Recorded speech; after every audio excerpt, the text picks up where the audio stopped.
Hello, everyone. I'm Jean-Claude BeyondMystic, and welcome to this deep woo-woo episode entitled The Quantum Woo with MARYAM HENEIN and BERNHARD GUENTHER. Let me first introduce my co-host for this evening, MARYAM. You can find her work here at MARYAM HENEIN on YouTube and also on her new Twitter for now, Miss B Lady. MARYAM, welcome back to the show. Hi, everyone. Happy to be here. It's been a bit. It's been a while. It's been a bit. Well, thank you for being here, MARYAM, and excited for the show. And of course, to you, the audience here, please give a big warm welcome back to the show for the second time here. You can find BERNHARD GUENTHER here at veilofreality.com. It's my third show today, can you imagine? And also here on YouTube and also on his Telegram here at Time of Transition. Mr. GUENTHER, welcome back to the show. Great. Thanks for having me back, MARYAM and Jean-Claude. Awesome. Yes. To see you guys. Happy to have you. BERNHARD, let's start with you. We haven't seen you in a while here. What's new in your neck of the woods? What's going on with you? In the neck of the woods, my wife, Laura, and I, we are very busy right now. We're doing a lot of our group coaching program at Time of Transition, Embodied Soul Awakening. We take 40 people on an in-depth journey. Yeah, right there. And we're doing just a lot of one-on-one work, like going through this fourfold approach of holistic self-work in the context of the outer work, kind of combining it all during this time of transition, because what we realize, people need, this foundational inner work to deal with the energies and the changes coming. Right. And what's interesting, we've noticed, we just started a new round, and the next round will start on January 3rd, which I actually just filled up. We're getting tons of applications. More and more people are drawn to this work. More and more people are actually waking up, quote, getting red-pilled, so to speak, especially over the past year. Yeah. That's the silver lining of what's happening with all this, this medical tyranny to take over. Yes, a lot of people go along with the agenda, but we've noticed many people are starting to ask questions, starting to wake up, right? Right. And then people like us, maybe that we have been in this territory for a while, we kind of help other people in this process of awakening. Because more needs to be done than just being aware of whatever works externally and what happens externally, right? But the inner alignment, a lot of stuff comes up for people, the disillusionment process, so to speak, like letting go of the old life. A lot of people do struggle. It's not easy, right? The friction within families, relationships, friends, right? That's kind of like diverting, like it ties into the individuation process. Careers, jobs, and all of that. But within all of that, there's a silver lining, I feel, an opportunity in the splitting right now and what is happening. And we just need to really align within ourselves with our deeper soul purpose and for purposeful being here. So that's basically, in a nutshell, what I've been busy with, focusing on that work. I was going to say, that's a lot of hard work. It's pretty intense holding the space, but we love the work. We're learning, we're moving along. And in the meantime, I also do my best to what I call spread seeds awareness. I write articles on my website. I'm on we have also, Laura and I, we have our own podcast, Cosmic Matrix Podcast, where we release episodes every 2 weeks as well. And those are going really well. And we see definitely more and more people listening to it, more attention and all of that. Maybe you guys can see this in your work as well. There's definitely something happening, I would say, in the positive sense, beyond all the madness and craziness that's happening. Right. Let me ask you another question here, and then I'll bring MARYAM in for the topic of conversation for tonight. You were just mentioning these courses, and of course, there's more and more appetite for this because we're all struggling here. There's a lot of changes happening very quickly. For me, I see like really two things.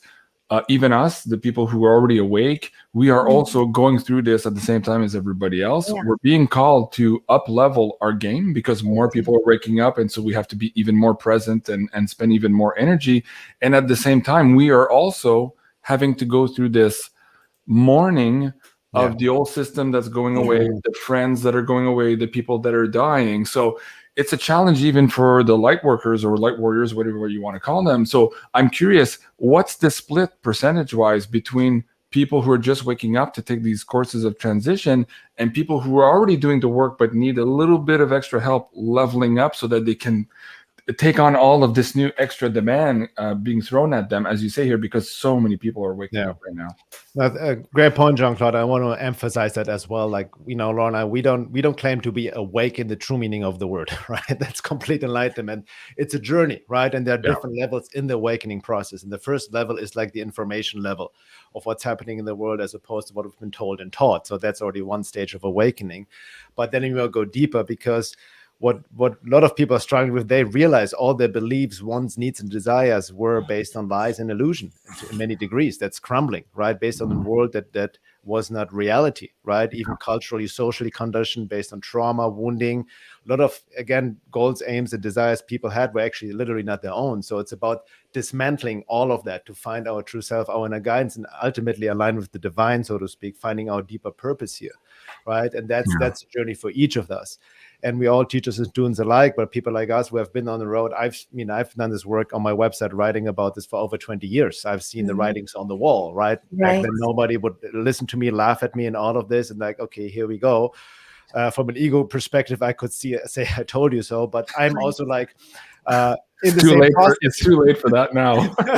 But I'm also in the process, like you mentioned, thank you. Like, it's also like I'm dealing with a lot of stuff I have to engage in the work, right? And you made a good point, the mourning process. What people need to go through is the grieving process, because I see various reactions. Some people embrace that fire to burn in this fire of transmutation, the disillusionment, the rebirth to it's a death rebirth process, like the plutonium process, right? That's really what it is. And many people who are like committed, the warrior attitude, like they sincerely can engage in it. And like, as Adyashanti said, enlightenment is a destructive process, right? And it brings up everything out of the shadows. And we see this in the world right now. Everything needs to come out of the shadows, within and without. So I always say, I'm not a light worker. Light worker is a shadow worker, right? You need to bring all of that's in the way of who we truly are. And that's happening externally and internally. And what I see, there are various directions. Some people also, check out, disassociate, right? Getting into addiction, don't want to deal with it. I see also many people, especially people who just woke up, taking the new age pill. No disrespect, but kind of like spiritual bypass. You know what I mean? I'm like, oh, I'm already in 5D and yada, yada, and all of this. Like lying to themselves in so many ways, and I'm saying everything's fine. We already won. Yeah, exactly. So no, I mean, if you study, I'm big into like really the esoteric process, and as Carl Jung said, also from shadow work perspective, the tree that reaches to heaven needs to have its roots in hell. Or Sri Aurobindo from the integral yoga perspective, no one can reach heaven who has not walked through hell. And this is the metaphor, meaning like it is an uncomfortable process. And as Adyashanti sometimes asks, and we ask this our students or people we work with as well, do you really want to awaken, or do you want to just be happy in your dream life? Because the way of the problem in awakening, or the like what people stumble upon, they're still attached to the things, their own desires, the things, the way they want things to be, their old life and all of that, and that attachment needs to go, right? It doesn't mean that we cannot have all what we want, but it needs to be grounded in a higher consciousness, in a real, in truth, so to speak, right? And this letting go process is key. It requires what you just said, Jean-Claude, a grieving process, a letting go and allowing ourselves to feel that, right? And the most important key point is to stay embodied, the embodiment process, to integrate the soul, right? That's how we align with the divine will. That's how we truly, quote, ascend, by this process of soul integration, individuation, right? And what we see happening in the world, including the thing everybody, the globalist is attempting to force to everybody to take, is also part of trying to dislodge the soul from the body and all of that. So, I mean, that's a roundabout answer. And then going to the splitting, there is a splitting happening as well. I've written about this in an essay 5 years ago, the timeline reality split and the hidden forces of life. And there's what needs to be understood. There's a, quote, natural splitting happening within humanity. There are two different things. There's the artificial divide and conquer frequency happening of pitting humans against humans, beliefs, left versus right, vax versus unvax, or whatever. You know what I mean? There's this all of that. But there's a natural splitting happening, which many esoteric traditions have talked about in light of soul resonance and soul embodiment, right? What we see happening now, because with 7 billion people, there are vast different levels of soul embodiment, of levels of consciousness and levels of being, right? So different soul lessons. And that's what is quickening right now, right? This is what's happening exponentially right now. That's why we see all the conflict, the separation, the division, within our communities, friends, families, people move, and all of that.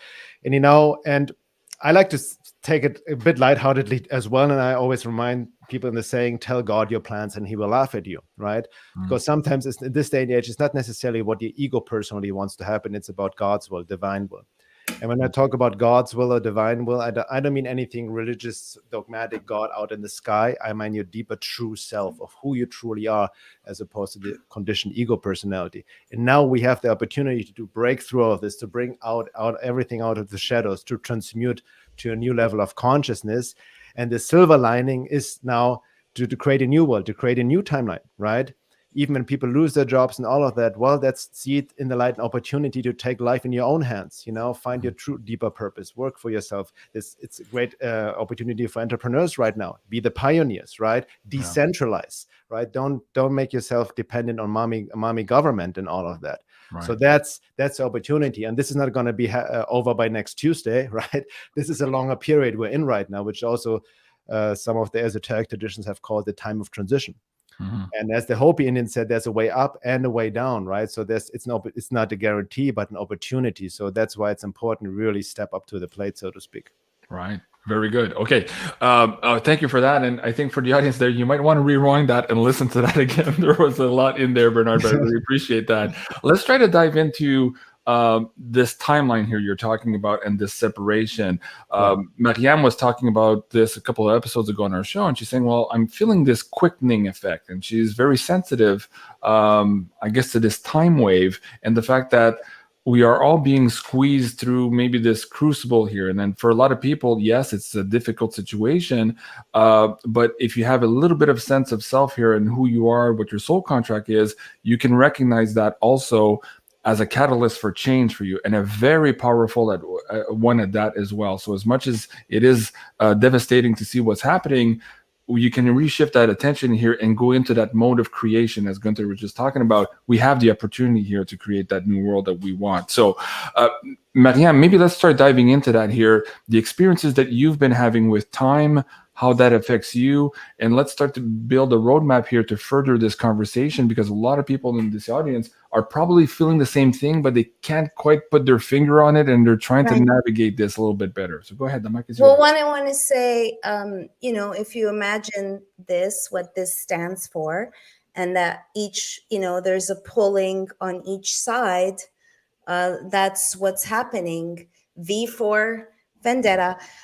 So in regards to time, that for a long time, what's come to me is that time is collapsing. And now in the past 6 months, especially, it's been extremely just in my face. So I say that I'm in the future, and I could also say, I told you so. And my ego would say, I told you so in 2019, medical marshal. So here we are, and this division is occurring, and this awakening is happening. And maybe people that are empaths out there, I've given this example.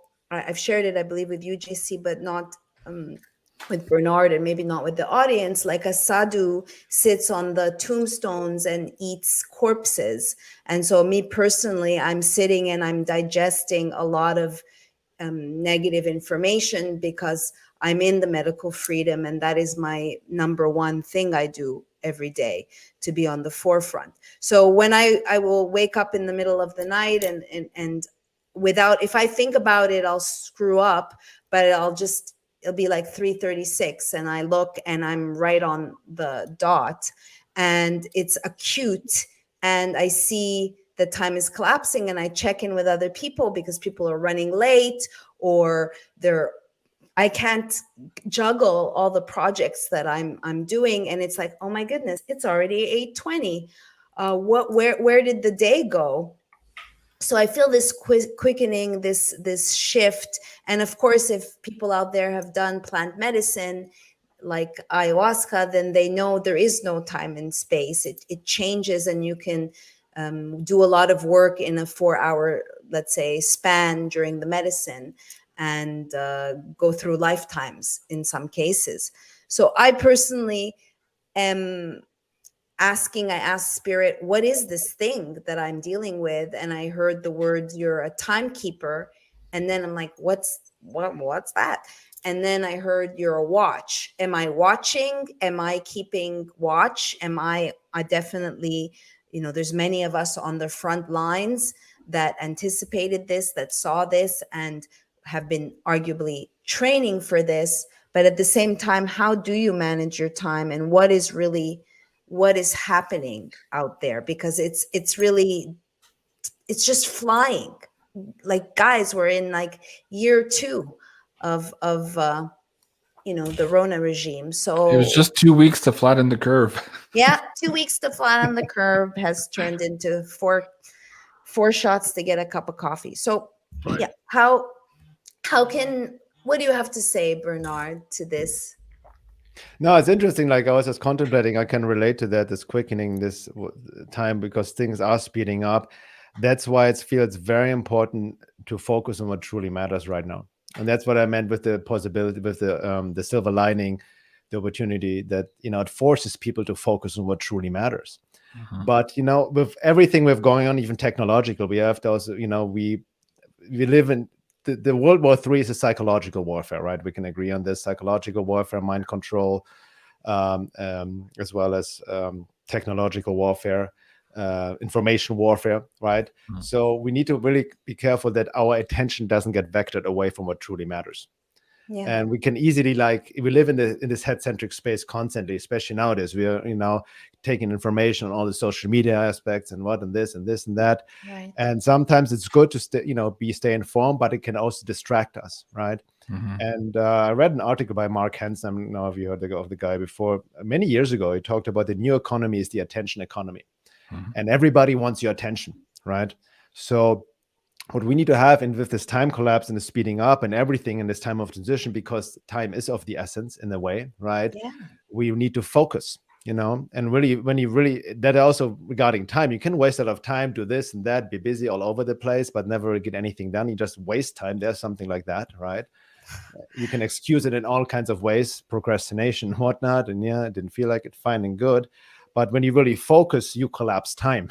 That's when you get really things done, right? That's when you slow down time and you're really immersed into something, right?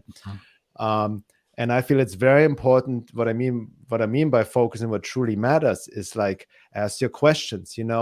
What I always say, there are 2 important questions to keep in mind in this day and age: know thy enemy and know thyself. Yes. What I mean by know thy enemy, understand the forces you're up against, because most people still have no understanding of the level of evil we are up against, right? And what's really happening. And there goes a much deeper agenda than on the superficial 3D level, so to speak, right? And I don't mean this to fear induce, right? It's not about getting into doom and gloom. That's a big trap in itself. I see a lot of people in truth movement get into all kinds of doom and gloom future scenarios, dystopian and whatnot, right? The key point is know their enemy, how they operate, right? Know the rules of the game, universal laws, and know their agenda, but don't feed the agenda and don't buy into the fear. Just because what their agenda is doesn't mean that they're able to get through with it. But you have to know the out of war strategy, basically. And know thyself, that's the work. Who am I? What do I really want? What's really going on? That's why my do philosophy. I feel this way? Exactly. Take responsibility for the way we feel. Get out of the victim blame trap. That's the matrix trap as well. We always externalize and blame. From a higher perspective, in light of the evolution of consciousness, all these are lessons. So they're important lessons to learn. And some of them we don't like to learn. We avoid them. We rather, externalize it and blame others. So what I always say, what's happening right now could not be any other way, right? That's the way it is. Yeah. And it's an opportunity. So there's no error in reality. Once you claim that, then you would say God made a mistake. God is everything. It's just we cannot also see with the eyes of the divine of what's really happening in the bigger process. We are also in our subjective ego personality, right? But really to know thyself and ask yourself, who am I? What do I truly want? What are my relationship, my work, and all of it? Is it aligned with integrity? That's the key. And in authenticity, are you living an integral, unified life, or living a double life? Meaning, do you feel and think and believe one way internally, but present yourself externally in a complete different way? Especially now. Right. Now is the time to speak out. I feel like it might be a bit triggering for some, but in this stage, what's happening, anybody who knows what's going on is not speaking out is culpable in what's happening. Yes. And that will have karmic consequences, right? To each their own over lifetimes, right? Yeah. So Yeah, that, can I say something to go that ahead. though? Yeah. I mean, I do speak out. I was in prison again in YouTube. My bank account is closed down. So, I'm not saying this to feel a victim, but I have the balls and I'm speaking out and I'm on the front lines. And I'm not doing it for glory or definitely not for money, but we are all culpable and we need to do it. We need to unite and find common ground.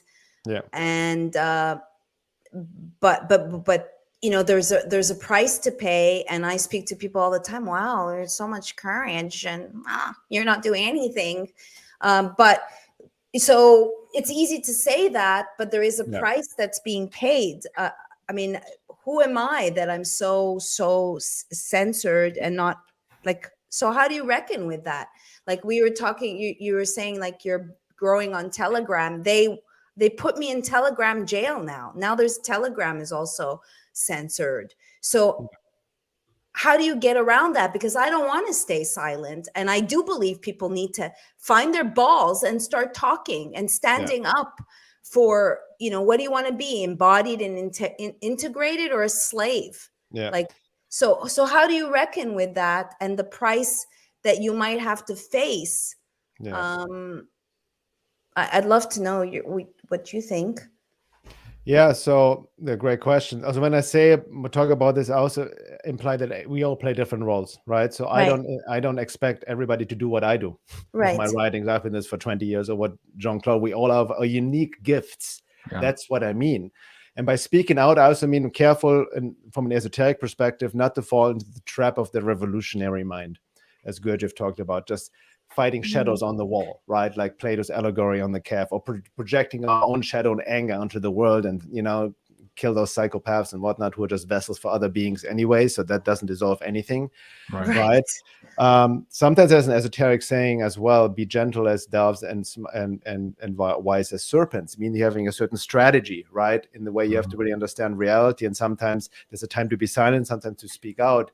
And also universal laws. You cannot wake up others by force. You have to respect free will. We cannot just put, I mean, it should be pretty obvious right now that you cannot convince people by logic, reason alone, right? So I always say, if we would apply true science, not the Church of Scientism, true science, true common sense, and true critical thinking, the whole official narrative would fall apart in 30 seconds. Yeah. But we cannot reach people like this, right? So it's more also about our embodied presence. So we cannot just change the world by information alone, right? That's part of it. And the best way to do it is without attachment, right? And what I say is spreading seeds of awareness, putting out and see if some may blossom, some may not. You know what I mean? That's the best I can do. There's a butterfly effect. You never know. But we have many other gifts. It's how we show up every day with our embodied awareness and all of that, right? But the key point, besides number one, speaking, and that's for everybody to decide how they do it. It doesn't have to be like us, be public and all of that. That's not everybody's role. But the key point, I feel, is really question yourself, am I in integrity? Am I unified? Am I truly living a holistic, truthful life? Am I sincere, right? Within and without. That's the key point, because as long as there is a friction between the way we present ourselves externally, internally, that will have detrimental effects on the outside world. You have another universal law. As above, so below, as within, so without. So what we're seeing in the world out there is also partly a reflection of our own division, obstruction within ourselves. So the more we heal, become unified, embodied within, the more it will affect the world in the positive sense as well. And that doesn't imply to just gaze on our navel and take the new age pill and just love and light and peace and all of this. Action is needed too. We need to also resist the anti-divine forces, right? And on the very basic level, that implies civil disobedience and non-compliance, right?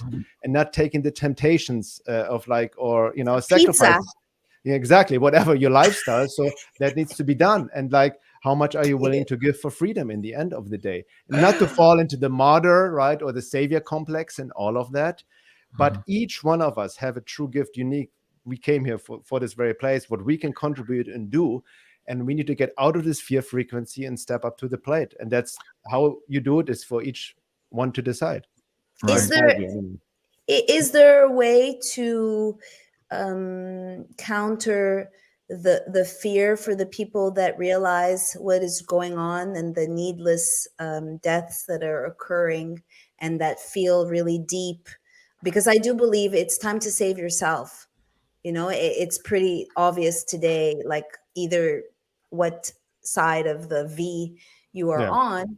And so but I'm being honest, personally, I am feeling a lot of fear, because it's, and I don't mean to be doom and gloom, but I do think it's going to get worse before it gets even worse.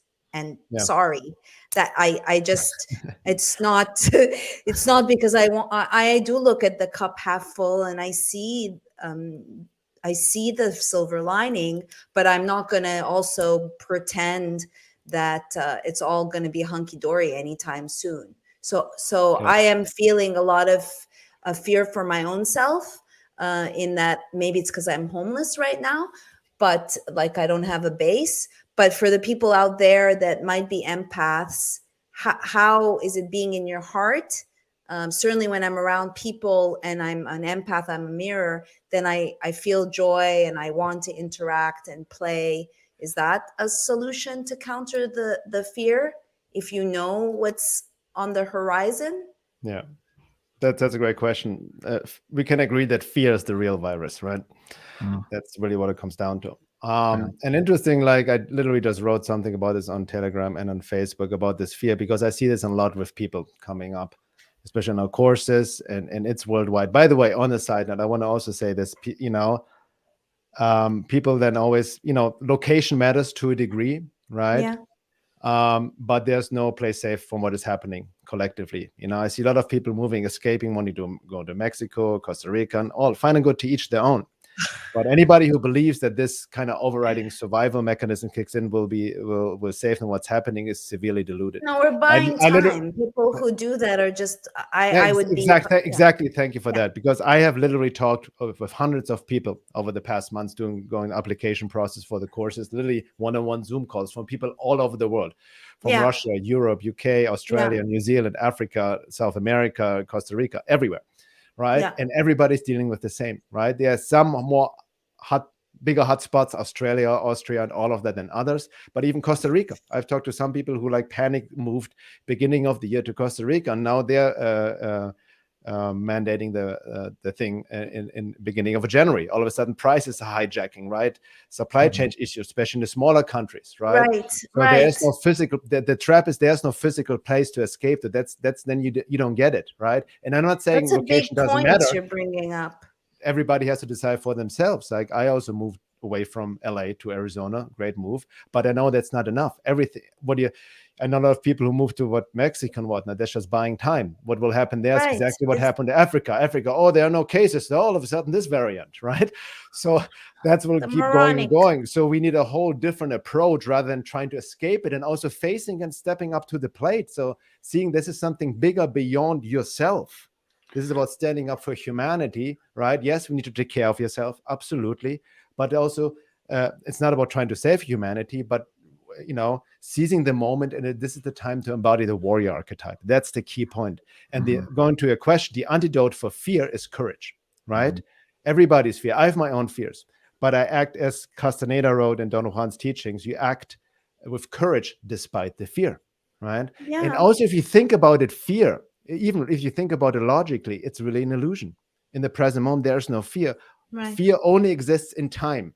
It only exists because what you think may happen, right? Your mind makes something up in linear time, and then the fear comes in of what you might think happened. In the present moment, there's no fear. So from a psychological perspective, fear is literally not real. It's an illusion. False evidence appearing real. Fear. Yes. Exactly. And danger can be real, right? Yeah. And you face it, but fear in the sense is still a choice. But for most people, it's not a choice. And that's tricky, because a lot of people, what's triggering now is a lot of unconscious trauma, right? Stuff comes up, survival instinct, that fear, that primal fear. And that's very hard to navigate. And Maryam, I have to agree with you. It will get way worse, right? And than any better before. But then again, that's part of the process, right? I'm not into doom and gloom, but understand the process we're going for from a bigger picture perspective. I mean, I just pulled this up. Even the Hopi Blue Star Prophecy wrote, I just posted that on Telegram and Facebook.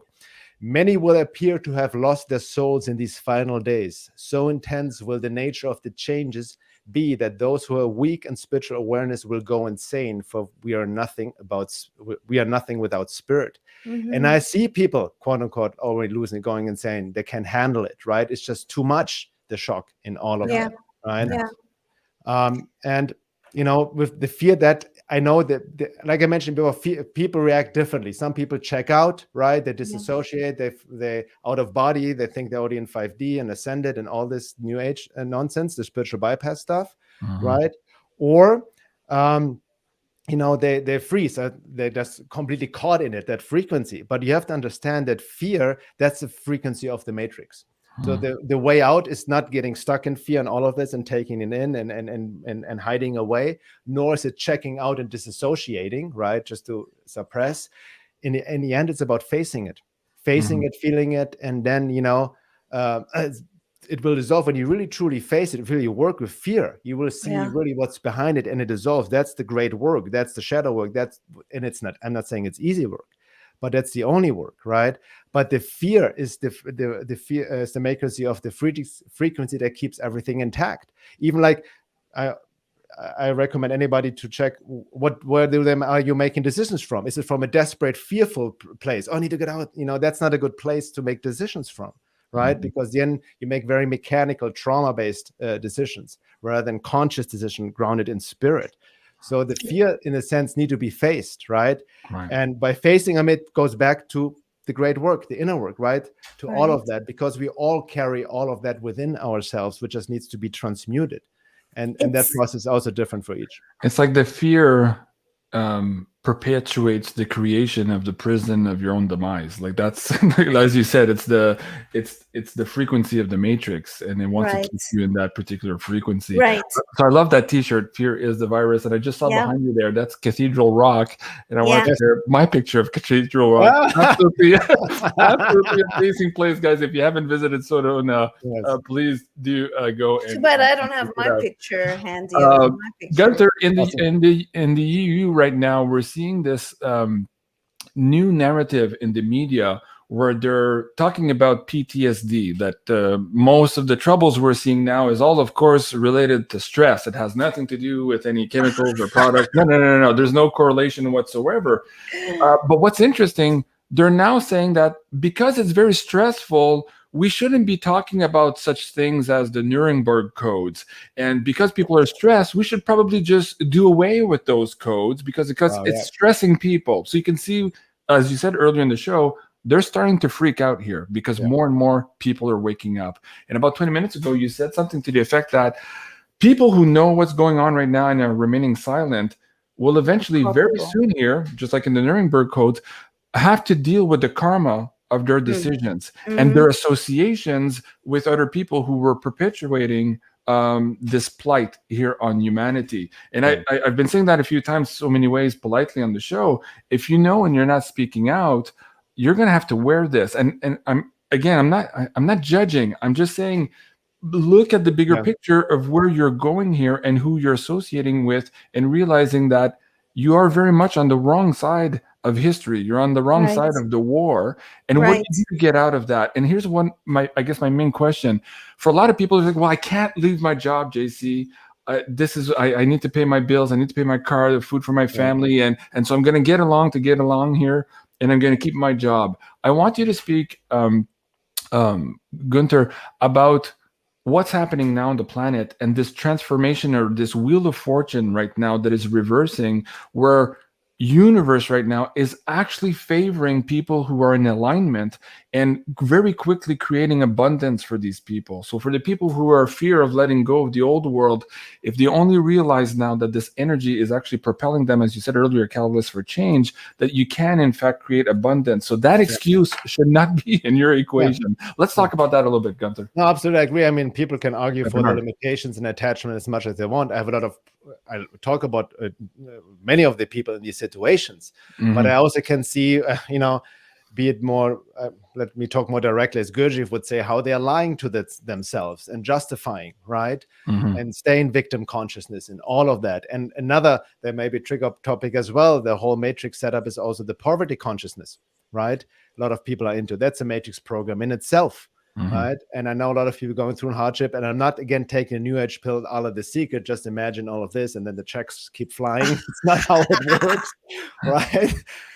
But we live in this. We have been conditioned and controlled in so many ways that we keep ourselves enslaved in this invisible prison, so to speak. Yeah. And the way it's a mind program. The Matrix also a mind program. It works through us with other forces, Right. keeping us captured, thought injections, and all of that. And I was in the same position last year. I was working as a massage therapist in Los Angeles. I lost my job. I was working at, I have my own private practice and was this retreat center working as well.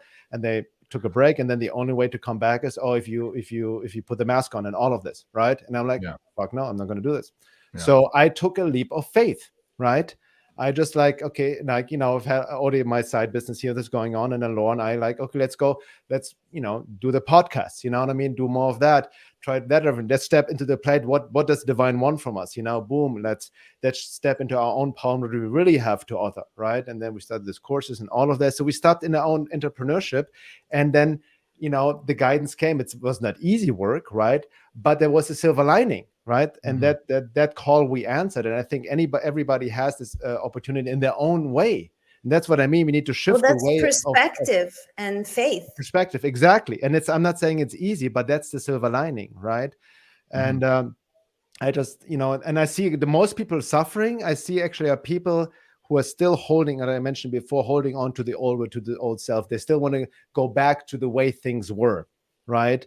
And be it all the professions and whatnot. And when people say I was forced to take the thing because of my job, no, you're not forced. It was your choice eventually. It's not like somebody had a gun on your head and and all this. It's still your choice, right? And I'm saying that's why in this day and age, we also need a higher vision, right? Yeah. Goes back to our, tell God your plans and he will laugh at you. What's your deeper purpose? Who am I really? What do I truly want? And I think there's a level of, there's divine grace and there's a level of tough grace, right? That our ego still holds on, but the divine knows, no, this is not good for you, and breaks something up. And there's an opportunity, but you still don't grasp it. And that's the trap too. Ties into the hero's journey. It's about answering the call to adventure and stepping into the unknown. But there's also the trap of refusal of the call. And I've seen many people refusing the call, and they argue for the limitations, and they're suffering, and they're almost, as Adyashanti Gurji would say, addicted to their suffering and all of that, right? It ties into like, poor me, and then the world is so bad, and they're stuck in this victim place. And we need to get out of this victim place and empower ourselves and really realize our creative potential. That's the way out. Bernhard, how about if you, again, like I don't know if you do human design, but 6'2", like I've been told, like I have no emotion. I'm a clear slate. I had a call this morning and I could feel the person and I absorbed all their stuff. And then you're like an animal where you shake it off. So what if you're like, I would argue that you can have fear and courage, because I don't let things stand in my way, and I have courage, but I'm not going to lie and say that. And again, I think it's because I don't have a home right now to call base, and I'm trying to find, and it's very disorienting to not be rooted. I think that's the source of if I had my own pad and my own little cave, then I'm like, okay, I'm ready for whatever is coming, and I'll be in the moment. So what if you're vacillating between, better, I know better, like I know I need to incorporate more joy in my life, because all I'm doing is covering the news and sitting behind, I exercise. But so do you deal with people that have the courage and have fear and are empaths? So how do you get to the next level that you can be of service to the full potential? Well, the first thing is the foundation. I agree. I mean, I'm not completely fearless. I would be lying to myself, but I have my own fears. But the courage, like I mentioned before, you act despite the fear with courage, right? And also understanding that fear keeps me, is natural. It's not about avoiding it. I don't want to disassociate from it, right? I want to like, okay, let's face it. I'm going to sit with it right now and let myself, I'm not going to like go on Facebook or smoke a doobie to make myself feel better. As much as I would love to, I'm going to sit with it. That's okay. Let's face it right now. And then the deeper I go, I see what's really underneath it. It goes back even to my childhood, past lives, my own individual setup. You know what I mean? And then needs even what traumas I've carried over lifetimes. And the only way to dissolve it is to go into it and feel it. But the most important part is for me also in this phase, I'm in the prayer to the divine, to surrender to the divine, to the higher will, right? The divine will. And really, that it's not up to me, my own little ego wants and things it wants, right? There's a higher will. And the joy you're talking about, this is the true joy we find when we're connected to our true self. The true essence of our soul being is joy, pure joy for existence, not depending on any external circumstances whatsoever, right? And it's also interesting. It's also, it's also about really having more this detached, healthy attitude, especially to what we think we want and desires, right? Even Buddhism says desires breed suffering, and then it kind of got distorted to deny all the physical world and desires in the material world. That's a distortion of spirituality. But A.H. Alma's, I like his work a lot from the Diamond approach. He's very influenced by Gurdjieff's teachings. He made a good point, and it's very true. Like any desire we have, how we want certain things externally, relationships, things, whatever, what we actually want is connect to essence. That's the only place that gives us all that, right?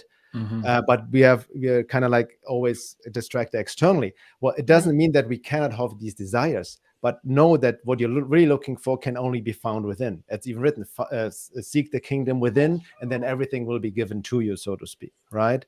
So that's why ultimately the true place of joy, fulfillment, and abundance can be only found within. But, we can also then manifest it externally, but without the attachment, right? I work a lot with intention, rather than having goals and big aims, intention, without being fixated on it, because who knows where God and the divine will put me at some point, right? And I also want to mention out, because Laura and I myself, we have worked with thousands of people over the years, not only together individually, in online courses, workshops, retreats, all of that. And what important to understand that everybody is such a unique being, and it's an individual process, right? With vast different soul lessons. So what works for one may not work for another. And I also know Laura, my wife, she's an amazing evolutionary astrologer. Now, evolutionary astrology is not your typical mainstream astrology. It doesn't even get into sun signs and all of that. That's deeper, your soul trajectory, karmic process and past lives and all of that.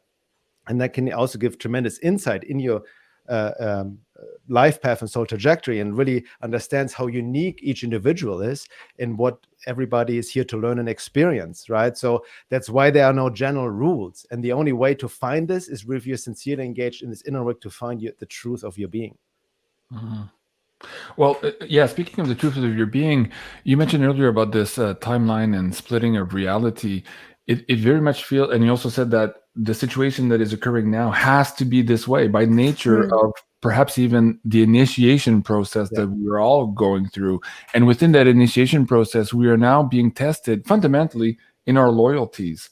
Speak to, for a lot of people to say, well, I'm loyal to this, I'm loyal to my boss, I'm loyal to my husband or my wife. This is not what we're talking about here. We're talking about integrity and authenticity with your true self. And once you view the worlds and the choices that are before you from that lens of your true self, then suddenly the loyalties become very clear, as opposed to now with all the matrix and confusion and all the division that's happening, we are confused to be looking outside for this loyalty concept. Can you explain that to the audience a little bit more? Loyalty, I mean, the only loyalty I have is to God, the divine, right? That's my most important relationship that comes above anything else, right? And that's my own personal relationship, right? And I'm not talking about some God out there in a religious sense, right? Yeah. It's an inner experience. But the key point, I don't know if anybody's into astrology, but what everything set it off almost 2 years ago was the Pluto-Saturn conjunction in Capricorn. Huge conjunction in January 2020. That's when everything started. That started the big cycle. And it's the big lesson of Capricorn, right? And Capricorn, meaning it affects everyone, not just sun sign Capricorns. But the shadow side of Capricorn can be like social climbing, success for the hell of success, extreme materialism, and just work, right? Right. But that's the shadow side right now, of just even like being fake just to kind of get along and make money and being fake and all of this. But the positive aspect of the Capricorn side as well is integrity. And that's a lesson of integrity and slow building a foundation. It needs to have a foundation. What we're building now is a foundation. There's no quick way out of it. I think that's most people want, like a quick way out, like a fast food something, you know what I mean? Yeah. Magic pill, it's not going to happen, right? It's not happening, folks. The more you ask for this, the more you will pill. suffer. So then it's slow build Capricorn methodically, right? Yes. So integrity is the key point, right? So whatever you build, and integrity is also based on your value system. What do you truly value, right? Value is not a desire. Value, like honesty, you know what I mean? Right. These kind of principles. And that's what the new consciousness is wanting for us, what the divine wants from us. The truth of your being is built on these integral principles, and that's what we need to bring forth, right? And there's many ways we lie ourselves, where the ego comes in with its own selfishness and all of that, and it's normal in the phase we're in. But ultimately, the ego just needs to surrender to the divine and become a vessel for that, right?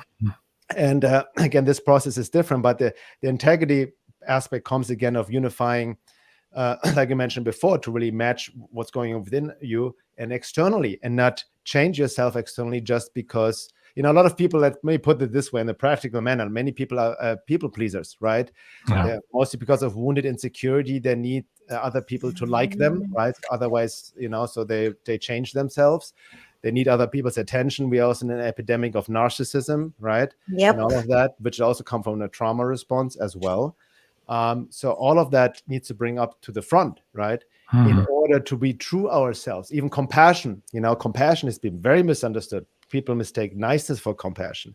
Yeah, that's kind of the yin-like aspect, but there's also the yang aspect of compassion, meaning making boundaries when necessary and saying no. No is a very important aspect. Many of us, we comply too easily, right? That's how evil gets along. We comply. Sometimes you say no, make a boundary. That's the key point. Fascinating. There was, on that note, it reminds me, I saw an interview with Kübler-Ross is her last name. I forgot the full name, but she was known as the Death Lady. Yes. She has worked with thousands of people helping your transition, on the deathbeds, right? And there was an interview with her, right? Interesting. And the interviewer asked her, so what's the biggest message you can have for people when you work with people dying on the bed? Yeah. And she said one thing: learn to say no learn to say early in life.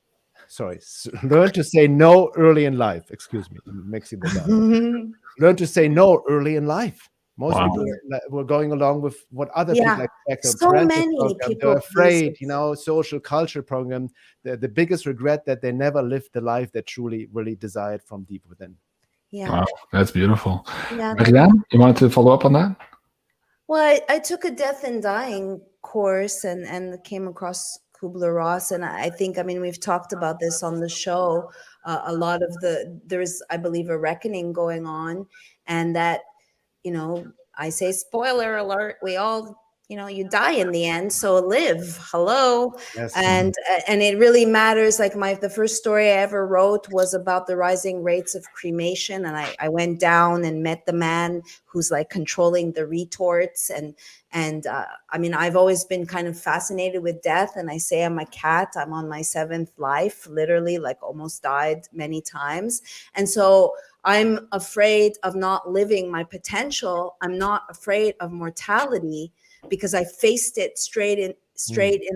I've looked it in the eyes many times. And I think maybe that's, again, like you say, I've said that too, fear and hate is the real virus, and it's highly contagious.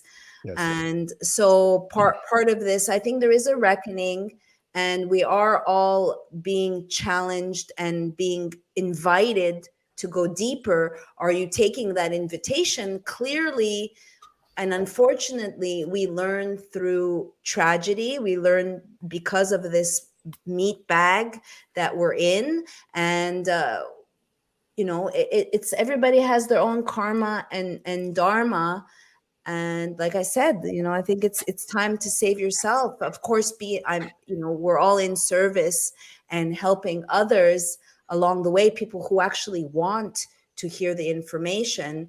The beginning days, at least for me, of like, hello, this is happening. Those days are over now. So it's mortality. We are eternal beings in a third dimension. And do you find, Bernhard, that you have people that, like, I don't want to use the word ascending, but like are superpowers, like this thing with time, it's almost like a superpower. I just don't know how to use it properly, or I don't know, what am I going to do? Go to the blackjack table and go all on 34? What am I going to do with this gift of seeing numbers or ages? Anyway, that's a lot to say. So my question is, do you see people that are heightening in their intuition or their empathic or telepathic skills? Because while they want to get us into the metaverse and keep us disembodied, and there's things that are attacking the heart to keep us disconnected. Go stay in your VR Ready Player One world, or go and hang out in the lower realms of lower vibrations. And this part is being literally, proverbially attacked. This is our humanity right here, right? So anyway, that's a lot of things I'm saying. So what was the question? Do you see more people embodying or navigating their superpowers, which are more beyond the five senses? And I have to say, I get the question. I mean, truth to be told, I mean, that's my own experience. Again, working with thousands of people, like, just, what I see, unfortunately, more like right now, also that this awakening impulse being hijacked. I see a lot of people in illusion, and especially with intuition. We go in depth in our course program in exploring intuition. Intuition, really, from a deeper perspective, requires a high level of being, because many people, myself included, mistake many things for intuition, which are not intuition, right? All kinds of impressions and feelings and all of that. So that attracts a higher state, right? Can you give an example of that? For example, whatever. When you say, for example, my intuition was actually off about this, well, then it was not intuition, these kind of things. So what I'm saying is, like, what I'm also seeing in this day and age, what is really practical, because also important to understand that simply psychic intuitive gifts, or these psychic powers, siddhis, as it's called in the yogic tradition, is not equals, like, shows your level of awareness and awakening. You can have all these powers. That's actually the trap in spiritualism and the occult teachings, to get really enamored with these spiritual powers, right? But they don't not relate to your level of awakening. You can actually get lost in them, and get lost in the abyss of the occult, and become very powerful, psychic, manifest anything, and all of that. But that also, there's a price to be paid from the esoteric tradition, the alchemical pact with the devil, so to speak, right? So I think we have this potential, right? But the key, it needs to be built on this foundation. So what I see, like, the best way to have, my wife Laura, she's extremely psychic intuitive, right? We literally telepathic sometimes, like she said thinks something, I said it back and forth, right? So that's a natural occurrence. But to really, the point is to use these gifts with integrity, with responsibility and humility, requires a certain level of embodied being, right? Many people, the ego can hijack all of this very easily, and then people think they're this and that and all of that, right?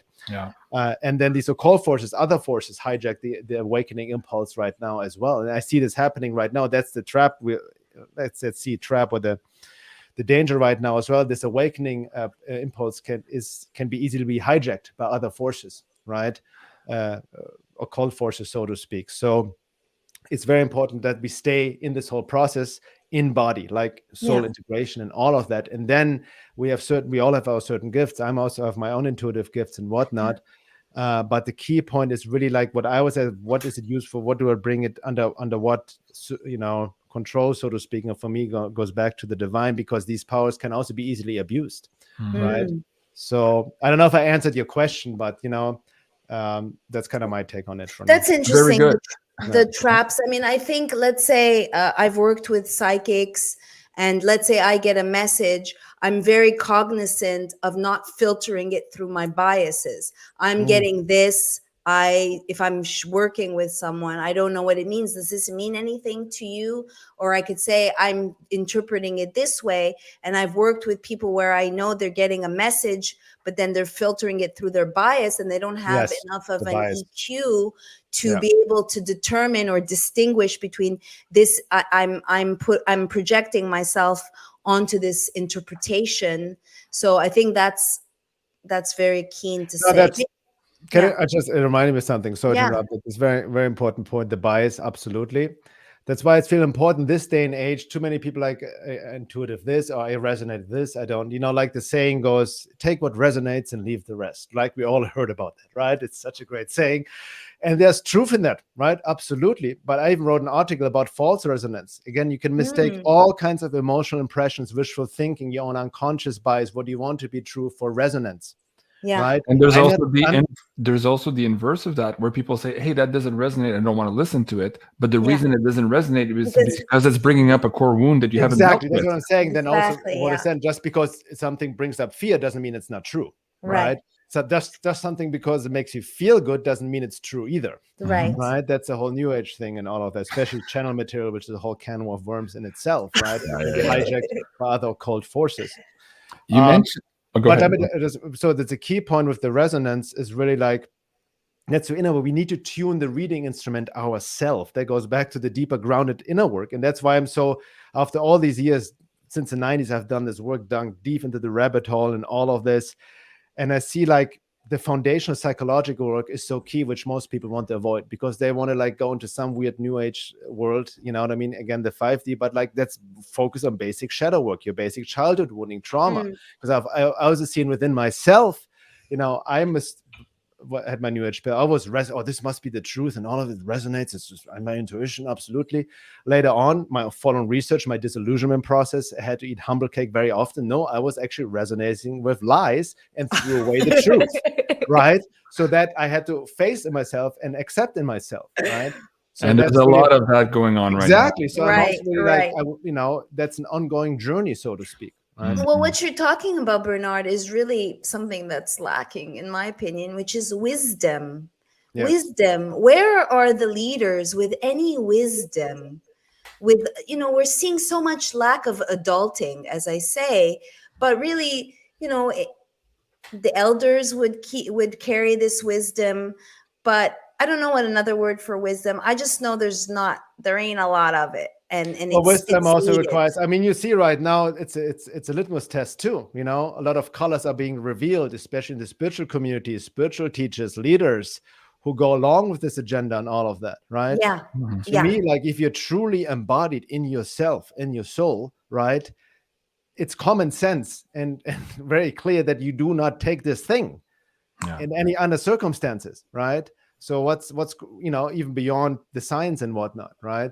So that's, what I mean, we live also in a world where common sense and critical thinking have left the building, right? As I mentioned before. Right. And with wisdom, but wisdom also requires a certain level of embodiment and a certain level of awareness, right? And I think we're being asked to step up as the leaders. I think that the age of the guru is over as well. We're seeking of this like savior leader, that the age of the Pisces, that kind of bails us out. There's no savior is going to bail us out. We all have to level up ourselves. Right. Exactly. Yeah. Speaking of that, Bernhard, as we wind up here in the last couple of minutes of the show, what is the common denominator of the clientele that is awakening to the process and they're finding something within them to make that first step to say, hey, yes, we are in this time of transition and I want to be embodied and souled and awakening. So what's the common denominator of people coming to these courses? And also, what's the common denominator of them leaving the courses? What's their success stories? Share that a little bit here with the audience. Well, the common denominator, generally speaking, is definitely people like speaking to all over the law. They're also alone on this path, right? They're kind of isolated, just, separated from friends and family, who don't believe, so they feel alone. Yeah. Also the disillusionment, right? That beyond the information, they see more is needed, right? Just they get just lost in the information, like this doesn't help them anymore, right? Just being aware of what's going on. They feel there's a lot of stuff's coming up. And so number one, the search for community, not only for like-minded people, but people are also engaged in the same work, right? Like this inner work where you can be vulnerable. And we have even sharing circles with from all over the world. And if you've done sharing circles before, I'm sure you see the magic and a lot of healing happens by the act of sharing, showing yourself vulnerably, and like, what many people have never experienced before. Right. So that is beautiful. And we just guide them through, like Laura and I, we don't claim to be awakened. We're not gurus, but we have a certain knowledge, experience, and teachings, based on this fourfold approach of holistic self-work, working on all levels in context of the bigger picture, understanding the forces we're up against in light of the evolution of consciousness. And our intention is really to help people to help themselves, right? We want people to help you to tune into your own inner guidance, your intuition, to empower you, to help you to connect you to your deeper soul purpose, right? And give you especially the right tools and practices and exercises to navigate the times we're in right now. See, even this program is not just reading about the work, but engaging in it. Right. But we know also the will needs to be engaged. With this work, what's been called also the great work, resistance will come up, right? There will be like resistance within, excuses, self-sabotage, other forces, interferences, distractions. So you need the warrior attitude for this work. What's called in esoteric science crossing the threshold, and sometimes people don't cross the threshold, right? For the reason I mentioned before, they're still too attached to their old lives and way of being and whatnot. So it creates you need the will, so to speak. But what people mostly get out of it is definitely community. We have an alumni group from all past course participants, right, on Telegram. They interact, they met up in person. That's and nice. Especially a lot of people have never truly engaged in this inner work and really never realized how much they're carrying, because we have constantly suppressed, avoided it, or externalized, right? Right. So that's really what helps people to become more real with themselves, so to speak. Very good. Okay, so I have the Telegram link here in the live chat if you guys want to check that out. And I just got them before the show. So folks, right after the show, I'll put this in the pinned comments and the description box below, so you guys can go and follow those links. Before I let you go here, Bernhard, when's the next available course dates? Are you still doing these particular courses, or you have something else that's coming up also that might be of interest here to the audience? Yeah, if you scroll down a bit, you see the date here. This one literally just filled up yesterday, so this one is gone until so we will have the next one starting sometime in March. We don't know yet, so sign up to my mailing list on my website. But we keep doing them. This is already the 7th round we're hosting, and it's definitely getting more popular. We're getting hundreds of applications, but we keep it small, because it's better to have the group container, right? Yes. So we could get way more people, you know what I mean, and all of this, but that's not how it works, And for the people who want to maybe just dip their feet slowly here, in the meantime that the courses are not available. In the meantime, well, there's tons of free content on my website, just called Veil of Reality. I have over 60 articles and essays based on over 20 years of work. There are tons of videos, interviews, lectures. I produced 5 films. Bernhard is epic. So there's a lot of free content people can dive into. Also, well. And are you also posting on YouTube, or are you in jail there for now? I'm on YouTube, not that much. What I do on YouTube is mostly I repost our podcasts every 2 weeks, and that's it. But, and on a daily basis, your musings mostly here on Telegram? Correct. Okay, very good. Wow, fascinating conversation, and time flies. Maryam, before we go, you have a few promos here of the work you're doing. I have a few things. One, I'm working with a new deck. It's White Light Oracle, and I pulled a card, which I'm not going to read, but it's the Theta of Venus. We are getting into a Venus retrograde, and Venus is love. I do want to tell people that I do think there's an attack on our hearts, and our hearts have a resonance of 3 feet. So just for good measure, let's do 6 feet apart. So just so we know that the resonance of the heart outweighs the brain. And it's important to note. I have a lot of things that I'm doing. So if I can have an opportunity, I am organizing a protest in front of a jail for the Grenon family that are responsible for MMS. The sons have been in jail for 17 months without due process, without a speedy trial, and are drinking poison, contaminated tap water, eating highly processed foods, Is this the one, Maryam? Just point me there. Yes. Okay. So these are the Grenons, and Mark, who I speak to from jail every single day. and I love dearly. And I've been keeping in touch with him. And I thought, since I'm in Florida, maybe I could go and see the two boys, two of his sons. And now I'm working with the vaccine police, Christopher Key, and we are, I'm producing mostly this. We will be speaking on the 19th of December in Miami in front of the FDC. I will be going, I believe, with Christopher Key, the vaccine police, to St. Petersburg and meeting Lisa Litecoin in person, and Jimmy. Hi, Jimmy. So, and giving them a hug and giving a free MMS out. I am almost finished my colossal protocol guide against of poison. And that was going to be like 15 pages, and it's been 4 months, and I have produced like 150 pages because I'm explaining the mechanisms before I outline the collection of protocols that I've worked very hard that will hopefully help thousands of people. And I am asking for support in my project that I can't wait to get back to, which is George Floyd. And I've put a gives and go just to tell people that I'm speaking to the appeal attorneys of Derek Chauvin. And I sent them my trailer, and he's like, wow, I'd like to see the rest. And I'm like, I'd like to see the rest too. So help me make it happen, please, because people do not want to have this out. And I will tell you that I know more about this multi-layered psyop than anyone on this planet, including the lawyers who didn't know half of the things I had to share with them. Why? If you want to see the trilogy that MARYAM so beautifully produced, you can find it on our pay-per-view, beyondmystic.net/pay-per-view. And of course, here, if you want her to continue this work, please do support her here at givesandgo.com/MARYAM HENEIN. And the link is in the live chat. You had something else also, MARYAM, before we go? Just want to say, I shared my honey colony. Please buzz on over. If you use BeyondMystic, then, that's not it. Okay. Yeah. I am doing consults. I'm a little backlogged. I have about 15 of them to do in New Year. I still have some slots for the quick where I pull a card. I am really focused on the temple.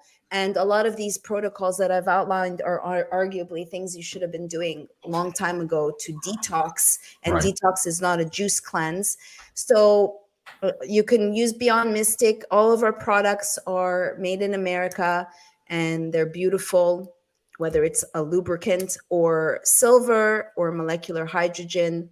Everything is looking at looking through the lens of functional medicine, optimizing your biology, not eradicating the immune system. And finally, I would like to say that you can check out my story that just came out in Vaxter, which is, or this one here? Sorry, I'm doing a lot of things. This is Astro World. Open your eyes to a whole new wicked universe. And I'm very honored to be working with Dr. Sherry Tenpenny again. And this is a 2-part series. And I'm now I will be working on a story on Charles Lieber, because we're talking about the Maxwell case, but let me tell you, his trial is going on. And who is he? He's the nanotech king. And his trial is happening right now. And then finally, please go to Gab. I am calling and recording calls, whether it's with Pfizer to report my mom's adverse reactions, or I just did a call with Chris Nelson, who's a Florida freedom fighter. I was on a call with Sarah Westall and Dr. Mary Crewley and Mary Fanning. And there's tons of different stuff. I'm constantly producing, and I'm a censored journalist. Please support my work, because I work for God and I work for truth. And I need support as well, please. So guys, go to I know Venmo.com. that's a lot that I just out there. That's okay. yeah. You haven't been here in a while. We had to catch up on all Yeah. of that. And as you can see, Merci. folks, MARYAM is absolutely busy. And yes, please do go and support our dear friend here with all of her work. So the best way here is using her Venmo link. It's in the link now. And also in the description box below if you want to follow her on a daily basis. Also, please do check her out at BeLady here on Twitter. Yes, support my abusive relationship with Twitter. But no longer with Jack. Jack's not there anymore. Right, Jack is It's a out. transitioning difficult situation. All right, folks, that was the Quantum Woo with the amazing MARYAM HENEIN and the super cool BERNHARD GUENTHER. Thank you so much, Bernhard. You've got a lot of love in the chat again this evening. We have to do this again for a part 2. There's so much going on, and I think a lot of people really need this deep wisdom, and they're absolutely enjoying these conversations here this evening. Folks, please do remember to like, share, and subscribe here on Beyond Mystic 3. I'm taking a few days off, but I do have a premiere coming up this Saturday. Bernhard talked about tarot. We're looking into the alignments here for December, and this is going to be a fabulous show for you guys, so don't miss that. It's going to be on Saturday, December 11th at 8 o'clock Eastern. I'm Jean-Claude BeyondMystic. I love you guys. Have a great evening, and we'll see you soon. Au revoir. Au revoir.